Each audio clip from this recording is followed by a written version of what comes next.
हाँ, हेलो दोस्तों। कैसे हैं आप सभी? अच्छा। तो हम बताना चाहेंगे कि सबसे पहले तो आप लोगों को धन्यवाद कहना चाहेंगे क्योंकि इससे पहले जो मैंने वीडियो अपलोड किया था उसमें आप लोगों को काफ़ी प्यार और सपोर्ट मिला। और आशा करते हैं कि इस वीडियो में भी आप जो है कि बनाए रखेंगे। और किसी भी प्रकार की कोई समझ में दिक्कत होती है तो आप हमसे कमेंट बॉक्स में शेयर कर सकते हैं। ठीक है, ताकि उस चीज़ को आपको क्लियर किया जा सकता है, डाउट को। कोई अगर डाउट होती है पढ़ाई से लेके तो मैं बताना चाहूँगा कि आज जो है कि हम लोग जो है कि यह ट्रिग्नोमेट्री के रेशियो एंड आइडेंटिटी की मतलब कि कह सकते हैं कि ट्रिग्नोमेट्री और उसका अनुपात के बारे में हम लोग पढ़ेंगे, जो कि यह एनसीईआरटी बुक का है। और यह जो है कि आपका फर्स्ट जो है कि ट्रिग्नोमेट्री का जो फर्स्ट चैप्टर होता है 8.1, तो उसके बारे में ही हम लोग आज इस विषय में पढ़ेंगे। और यहाँ पर बताना चाहेंगे कि सबसे पहले कल की जो वीडियो हुआ था, इससे पहले वाला वीडियो, उसमें कुछ फॉर्मूला आपको डिटेल्स में बताया गया था, लेकिन फिर भी याद करने के लिए और एक बार रिकॉल के लिए हम यहाँ पर लिख दिए। एक बार हम समझा देना चाहते हैं क्या है। जैसे कि यहाँ पर साइन है, तो साइन का मतलब बताया था कि जैसे कि पी बाई एच, जैसे कि हिंदी में पी का मतलब होता है परपेंडिकुलर, यानी जिसे लंब कर सकते हैं। एच का मतलब होता है जैसे हाइपोटेन्यूस, जिसे आप जो है कि हिंदी में कर्ण बोल सकते हैं। उसी तरह साइन का जस्ट उल्टा कर देंगे तो यहाँ आपका हो जाएगा एच बाई पी, यानी कि कर्ण बटा लंब हो गया। उसी तरह यहाँ पर कॉस का आप जब याद करेंगे तो कॉस का होता है बी बाई एच, यानी बेस बटा जो है यहाँ पर आप जो है कि बोल सकते हैं इसको कर्ण। और इसी का जस्ट कॉस का उल्टा होता है सेक ए। तो यहाँ पर है कर्ण बाई आधार, यानी कि इसको आप जो है कि कर्ण को एच बोलेंगे एंड बी को आधार बोल सकते हैं। टेन का होता है टेन इक्वल टू होता है पी बाई बी, यानी लंब बटा आधार बोल सकते हैं। कॉट का हो जाता है बेस बाई लंब, यानी यह जो है कि आपका बेस और लंब हो गया, तो इसको बेस है, इसको परपेंडिकुलर बोल सकते हैं। और भी है बहुत सारे जो है कि तरीके से याद करते हैं। जैसे कि इसमें अगर आप याद करना चाहते हैं तो नॉर्मली किसी इस तीन फॉर्मूला के याद कीजिए और इसका जस्ट अपोजिट कर दीजिएगा तो आपको ये वाला याद हो जाएगा। ठीक है, तो इसमें जो है कि हम इस टॉपिक का जो है कि फर्स्ट क्वेश्चन है आपका, जिसमें बताया जा रहा है, यहाँ पर क्वेश्चन में कहा रहा है कि त्रिभुज जो है कि एबीसी में, मतलब कि यहाँ पर एक फिगर दे दिया है जिसका कोण बी जो है कि समकोण है। यानी कि यहाँ समकोण का मतलब जैसे कि मैंने कल बताया था कि यह 90 डिग्री का होता है, तो यहाँ पर जो है कि 90 डिग्री का यह एंगल बना रहा है, तो हमने बी पर यहाँ पर बना दिया। उसके अंदर ए बी जो है कह रहा है कि 24 सेंटीमीटर, तो ये भी यहाँ पर जो है आप 24 सेंटीमीटर हो गया। और इसके बाद में कह रहा है बी सी हमारा, तो बी से सी हो गया हमारा 7 सेंटीमीटर हो गया। ठीक है, यह था। और कहने का मतलब यहाँ पर जो है कि अब हमको जो है कि इस फिगर के अकॉर्डिंग जो है कि हमको सबसे पहले कल आपको एक फॉर्मूला दिए थे, जैसे कि अगर याद नहीं तो एक बार फिर से मैं यहाँ पर लिख देना कि एच इक्वल टू होता है P square plus B square, और यहाँ हो जाएगा पी इक्वल टू हो जाएगा एच स्क्वायर माइनस आपका बी स्क्वायर, और यहाँ पर हो जाएगा आपका बी इक्वल टू हो जाएगा एच स्क्वायर माइनस यहाँ पर पी स्क्वायर। समटाइम जो है कि इसके अकॉर्डिंग जो है कि आपको समटाइम क्या बोले, बहुत सारे इस फॉर्मूला का प्रयोग करके आप जो है कि इस प्रॉब्लम को सॉल्व करेंगे। जैसे कि यहाँ पर सबसे पहले आपको मालूम है कि ए और बी, और यहाँ बी सी दे रहा है, तो हमको चाहिए ए सी चाहिए। तो ए सी का मतलब हो गया, यहाँ पर ए सी निकालने के लिए सबसे पहले आप क्या करेंगे कि यहाँ पर रूट देंगे और यहाँ ए बी का स्क्वायर प्लस बी सी का स्क्वायर, तो यहाँ ए बी लिख देंगे स्क्वायर प्लस बी सी का स्क्वायर। तो यहाँ देखेंगे कि ए बी का वैल्यू हमारा 24 है, तो यह 24 का स्क्वायर कर देंगे प्लस बी सी है यानी 7 का है, तो 7 का आप स्क्वायर कर देंगे। अब जैसे कि यहाँ पर है 24 का, इसका स्क्वायर रूट करेंगे तो यहाँ पर आएगा 5 7 6 प्लस आप जो है कि 7 का स्क्वायर करेंगे तो क्या आ जाएगा हमारा 7 7 जा 49, 7 7 49। जब आप ये दोनों को जोड़ेंगे तो यहाँ आपका आ जाएगा 6 to 5। अब जैसे कि यहाँ पर 6 to 5 है, तो इसका जब आप जो है कि स्क्वायर रूट निकालेंगे, अगर इसको है कि आप जो है कि दो तरीके से निकाल सकते हैं। फिलहाल आपको मैं प्राइम फैक्टर, इसका जब प्राइम फैक्टराइजेशन करेंगे तो आपका होगा यहाँ पर 5 इंटू 5 एंड अगेन 5 इंटू 5। तो यहाँ पर क्या है कि देखिए यहाँ पर जो है कि यहाँ जोड़ा लग गया इसका और इसका जोड़ा लग गया, यानी पेयर इसका हो गया इसका। तो जिसका पेयर होता है उसके बदले हम एक ले लेते हैं। तो यहाँ हो गया 5 और इस 2 5 होगा तो इसमें से एक ले लेंगे तो यह रूट हमारा खत्म हो गया। तो इसका मतलब यह है कि दोनों का स्क्वायर करेंगे तो यह हो गया हमारा 25 सेंटीमीटर। तो यह हमारा वैल्यू हो गया ए सी का। आप यहाँ पर लिख लेंगे ताकि आपको बहुत इजी होगा। यह हो गया आपको 25 सेंटीमीटर, ठीक है। तो यहाँ पर यह जो है कि हमने क्या कुछ नहीं किया, जस्ट जैसे कि आपको मैंने बताया कि एच क्या आता है, कर्न, आप पढ़े होंगे। कर्न एक स्क्वायर इक्वल टू फॉर्मूला होता है आधार का स्क्वायर प्लस लंब का स्क्वायर। तो यहाँ हमारा जो है यहाँ पर जस्ट इसके अकॉर्डिंग और फिगर के अकॉर्डिंग चले तो यहाँ ए सी इक्वल टू हो गया हमारा कर्न, जो कि यहाँ पर ए बी का स्क्वायर हमने किया। ए और बी का वैल्यू 20 था तो 24 डाल दिया। बीसी का स्क्वायर यानी बीसी का हमारा वैल्यू 7 है तो 7 का स्क्वायर कर दिया। उसके बाद जैसे 24 का स्क्वायर करेंगे तो यह हमारा 576 आ गया, प्लस 7 में 7 से गुना करेंगे तो 49 हो गया, यानी 749 हो जाएगा। और ये दोनों को मैंने जोड़ा तो 625 है।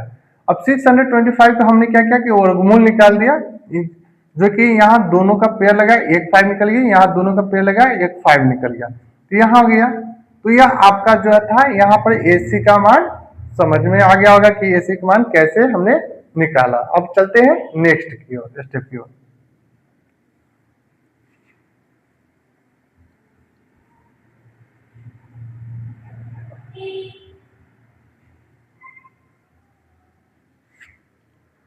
तो यहाँ पर सबसे पहले हम क्वेश्चन 1 के चलेंगे। क्वेश्चन 1 में हमारा यहाँ पर लिख सकते हैं सॉल्यूशन।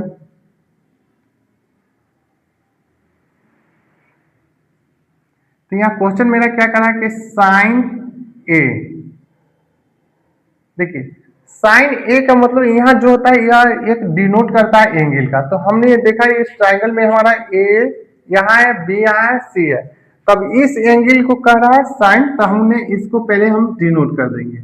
तो जैसे कि पिछले वाले क्लास में आपको मैंने वीडियो में बताया था कि जो कोण होती है उस कोण के सम्मुख की भुजा या कह सकते हैं कोण के ठीक सामने की भुजा जो होता है उससे हम लंब कहते हैं, और जो कोण के साथ 90 डिग्री के साथ जो बनाता है ये साइड, वह जो है कमरा है एंगल जो साइड होता है यह साइड, इसको हम बोलते हैं आधार बोलते हैं। मैं एक बार फिर से बताना चाहूंगा कि यहाँ कोण के ठीक सामने के भुजा को लंब कहते हैं, और 90 डिग्री से और जहां से कोण बनता है इसको हम बेस कहते हैं। यह हमारा कर्ण होता है। कर्ण का मान कभी नहीं बदलेगा, आपको बेस और परपेंडिकुलर यानी कि कह सकते हैं लंब और आधार का वैल्यू चेंज हो जाता है। क्वेश्चन जब में आपका यह कोण यहाँ पर शिफ्ट हो जाएगा और यह कोण यहाँ पर शिफ्ट हो जाएगा उस केसेस में जब इंटरचेंज। जैसे कि अभी यहाँ पर ए की बात हो रही है, साइन ए की, तो हम इस एंगल को लेकर चलेंगे। तो मैंने आपको बताया था कि साइन इक्वल टू फॉर्मूला क्या होता है हमारा P/H होता है, ठीक है। तो जैसे कि यहाँ पर मैंने क्या क्या पी थी, मैंने क्या बताया कि इस कोण के लिए हमारा P का वैल्यू यह हो जाएगा, ठीक अपोजिट वाला यानी सामने वाला जो हो जाए 7 सेंटीमीटर, यहाँ पर आप डाल देंगे।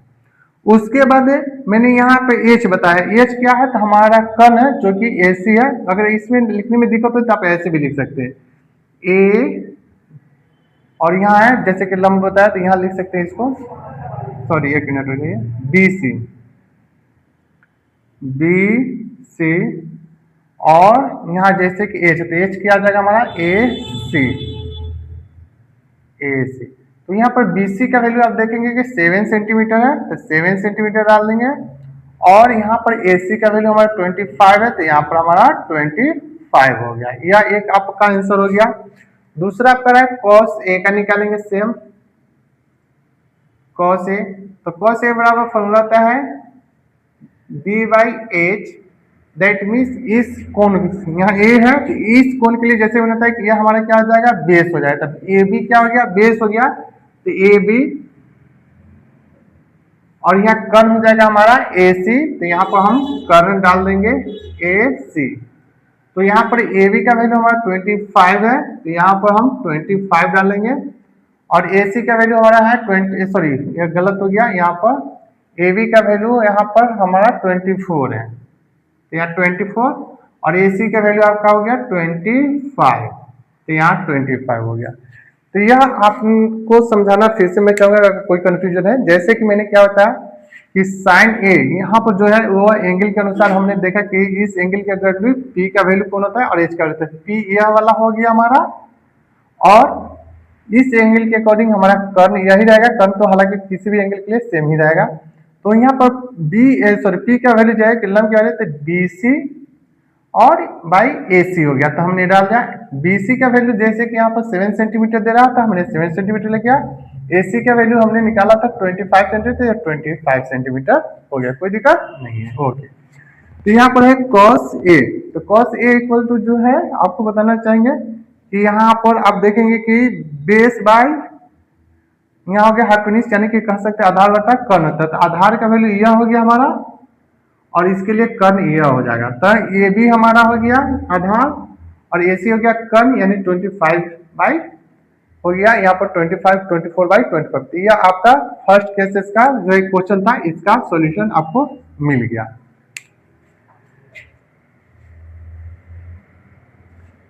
अब चलते हैं दूसरे क्वेश्चन की ओर।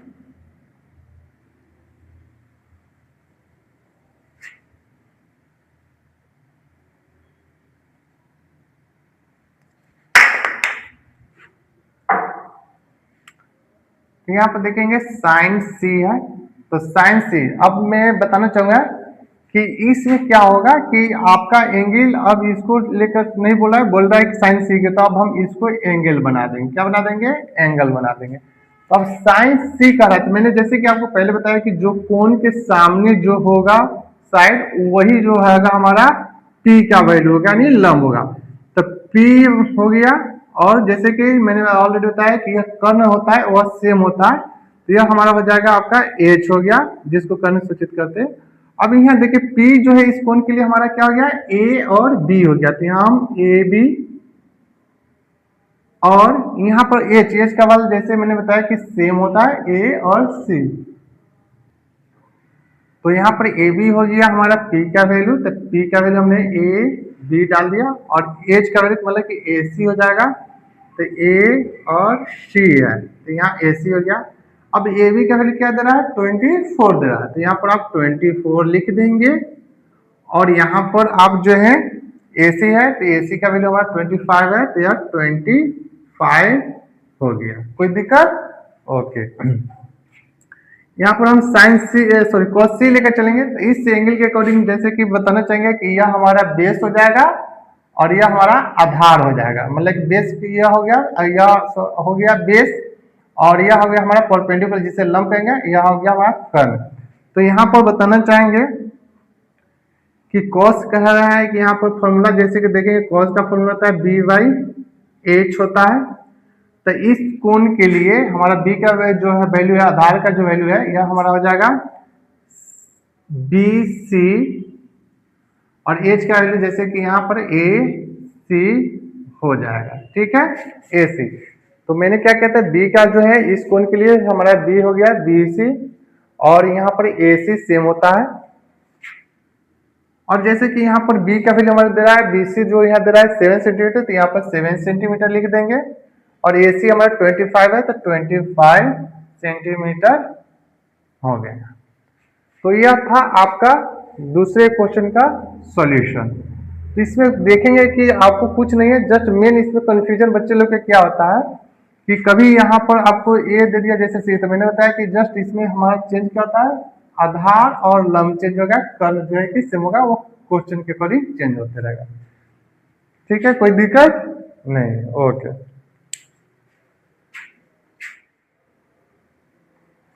चलिए अब जो है कि हम इस चैप्टर की जो है कि दूसरी क्वेश्चन पर हम चलते हैं।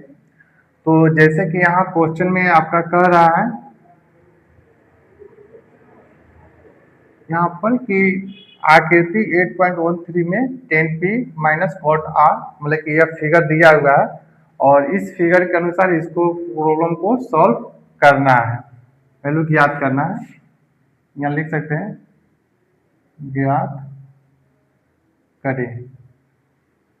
ठीक है, तो यहाँ पर बताना चाहेंगे, तो यहाँ पर सबसे पहले यहाँ पर आप देखिए क्या क्या इस फिगर में दे रहा है। जैसे कि हम यहाँ देख रहे हैं कि यहाँ पर टी आर का वैल्यू दे रहा है एंड पी क्यू का वैल्यू दे रहा है। तो हमें चाहिए आर क्यू निकाल सकते हैं या क्यू आर भी आप लिखिए, कोई दिक्कत नहीं है। तो क्यू आर इक्वल टू क्या हो जाएगा हमारा, या पी आर का स्क्वायर माइनस पी क्यू का स्क्वायर। तो यहाँ पर देखेंगे, यहाँ पर पी आर का वैल्यू 13 है, तो इसका स्क्वायर कर देंगे, माइनस पी क्यू का है 12, तो इसका स्क्वायर करेंगे। तो यहाँ पर आप देखेंगे 13 का स्क्वायर का मतलब होता है कि 13 को लिख करके 2 बार गुना करेंगे। जैसे कि यहाँ पर 13 पर पावर 2 है, तो इसका मतलब आप समझिएगा कि 13 में 13 से गुना करेंगे तो आपका 169 आएगा। तो हम यहाँ पर 169 कर देंगे, प्लस यहाँ 12 है, तो यहाँ 12 का स्क्वायर करेंगे, तो इसका मतलब होता है 12 इंटू 12, तो 144। तो यहाँ दोनों के यहाँ पर प्लस, सॉरी प्लस नहीं होगा बल्कि माइनस होगा। अब यह दोनों का जब डिफरेंस निकालेंगे यानी कि घटाएंगे तो आपका आ जाएगा 25।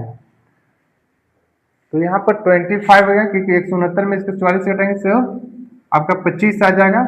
और 25 आया तो इसका 25 का, जैसे कि मैंने आपको बताया कि प्राइम फैक्टराइजेशन तोड़ दीजिएगा, जैसे कि 5 गुने 5, इसका अभाज्य गुणनखंड तोड़ेंगे। अभाज्य गुणनखंड तोड़ा तो जैसे कि मैंने बताया कि पेयर जब लगता है तो दोनों के बदले एक निकाल देंगे एंड स्क्वायर रूट खत्म हो जाता है। तो ये हमारा हो गया 5 सेंटीमीटर हो गया। ठीक है, कोई दिक्कत? ठीक, जस्ट मैंने जैसे कि बताया था कि यहाँ क्या है कि यह हमारा हाइपोटेन्यूस यानी P Q, sorry P R का जो है कि स्क्वायर कर देंगे, माइनस हमारा पी क्यू हो जाएगा, तब जो कि क्यू आर चलेगा। तो इसीलिए हमने वैल्यू पुट कर दिया, और 13 का स्क्वायर 169 और 12 का स्क्वायर क्या 144, दोनों को माइनस किया तो 25 आ, 25 को प्राइम फैक्टर यानी कि अभाज्य गुणनखंड किए और जिसका पेयर लग जाता है उसको बाहर कर देंगे। ठीक है, ओके।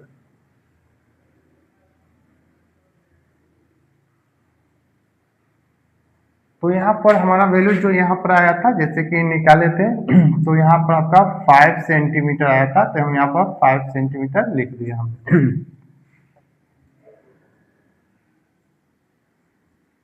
ठीक है, अब यहाँ पर क्या है क्वेश्चन हमारा 10 पी माइनस कॉट आर। अब देखिए यहाँ पर 10 पी का मतलब है कि इस कोण को लेना है, इस कोण को लेंगे तो 10 का फॉर्मूला मैंने आपको क्या बताया था कि जैसे कि 10 का फॉर्मूला होता है पी बाई बी, यानी कि यहाँ पर ऑलरेडी लिख दिया 10 का फॉर्मूला पी बाई बी है, माइनस यहाँ कॉट आर, तो कॉट का फॉर्मूला क्या लिखा गया है बी बाई पी, जस्ट 10 का वो अपोजिट होता है, तो यहाँ बी बाई पी आप लिख देंगे। ठीक है, अब देखिए 10 पी है, तो इसके लिए हमने क्या बताया था, यह जो कोण है कोण के सामने के भुजा क्या होता है वह पी का मान होता है, यानी लंब होता है। तो कोण पी के सामने के भुजा मान क्या हो गया 5 हो गया, तो 5 डाल देंगे।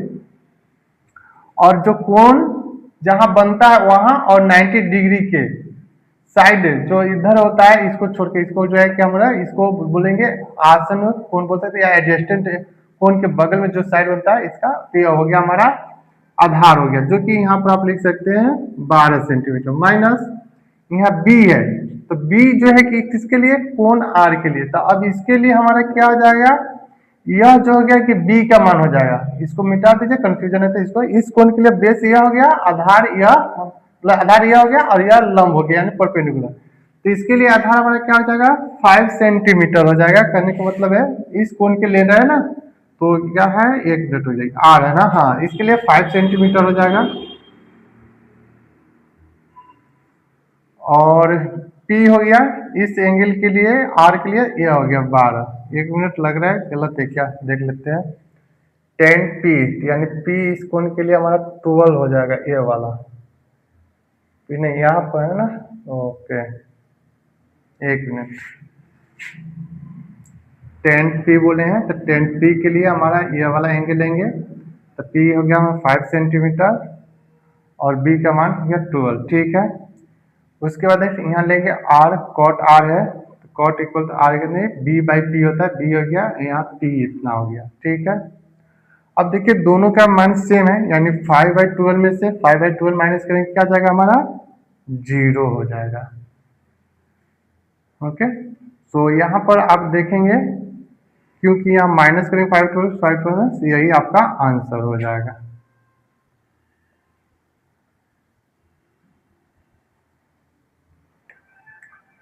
तो मैं बताना चाहूँगा कि आज के लिए इतना ही क्वेश्चन रखने देते हैं, और किसी प्रकार की अगर कोई समस्या हो तो आप जो है कि कमेंट बॉक्स में लिख सकते हैं, और इसके लिए फिर से नेक्स्ट क्वेश्चन जो है कि अगले क्लास में आपको बताया जाएगा। तब तक के लिए धन्यवाद।